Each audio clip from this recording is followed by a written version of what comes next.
pass. Starks for Ewing. Ewing with the spin. Ewing, yes! Gets it down. Oh, what a save by Ewing with the rejection. A spectacular ending. Never won another NBA title. How much do you think that would get to you personally if you never won another one? I think if you have this image in your mind every single day and you can envision it, whether or not it's the blue sky or if it's too idealistic or whatever, I think if you have it somewhere, it will determine your behavior and it will inspire you and it will fuel whatever it takes to realize that. And I think if you can get a team on that wavelength, and it's a very simple motivation is belief, then I think it can happen one day. Let's kick things off with Riley's arrival in New York in 1991.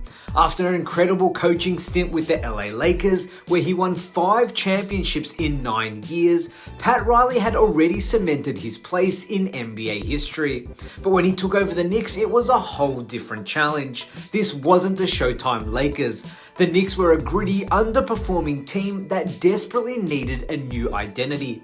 In fact, when Riley arrived, they were coming off a 39-43 season and were far from being contenders. So what did Riley do? He went all in and laid down the law.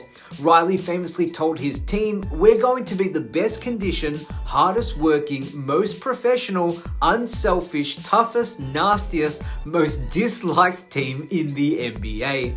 He wasn't interested in making friends. He wanted to build a team that would dominate on the defensive end and wear down opponents through sheer physicality.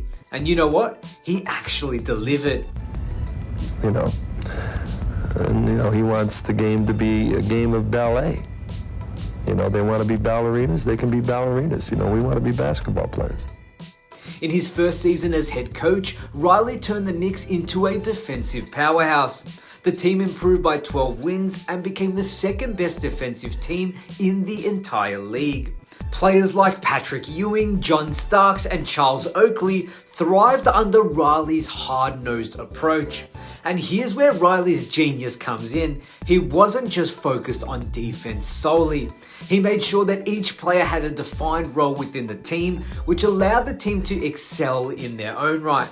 Patrick Ewing became a double-double machine in the paint. Stark was given more scoring opportunities, and even role players like Anthony Mason embraced their part in Riley's system. Speaking of Patrick Ewing, let's talk about the role he played in Riley's plan. Ewing was the cornerstone of the Knicks, and Riley knew that to build a championship caliber team, Ewing had to lead by example.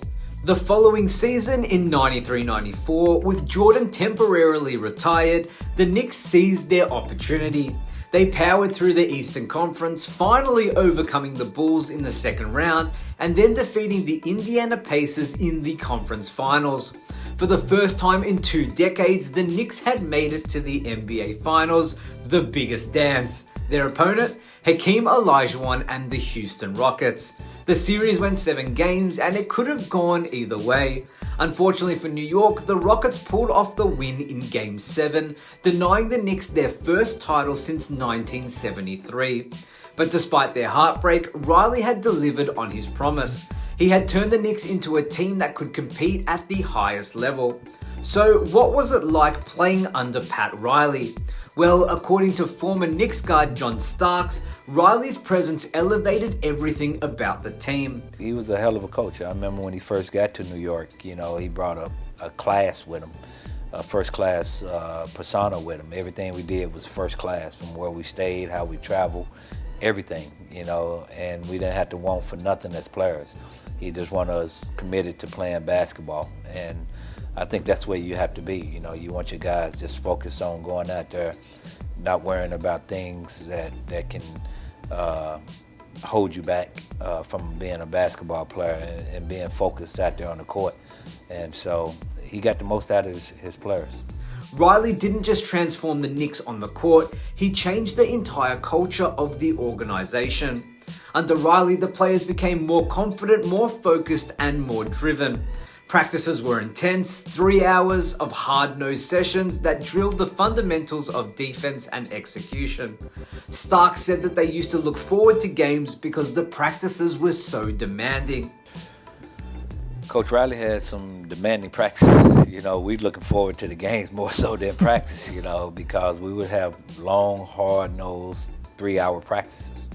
And these are on the off days? Is that how it works? Let's say you have a game Monday, then he'll schedule practice Tuesday, and then you go back to work Wednesday for a game. Yeah. Okay. And those practices would be long, 3 hours, hard. You know, mostly defense? Defense, you know, repetition on offense, making sure that at the end of the game, we go over the end of the game's plays, making sure that we know where to be at the end of the game. And he just drilled it in us. So it wouldn't be no thinking when you go out there. It's more reaction than anything. That's what made the Knicks great. They were always prepared, always locked in, and never backed down from a challenge. Ultimately, Riley's Knicks may have never won a championship, but they were one of the most feared teams in the NBA during the 90s.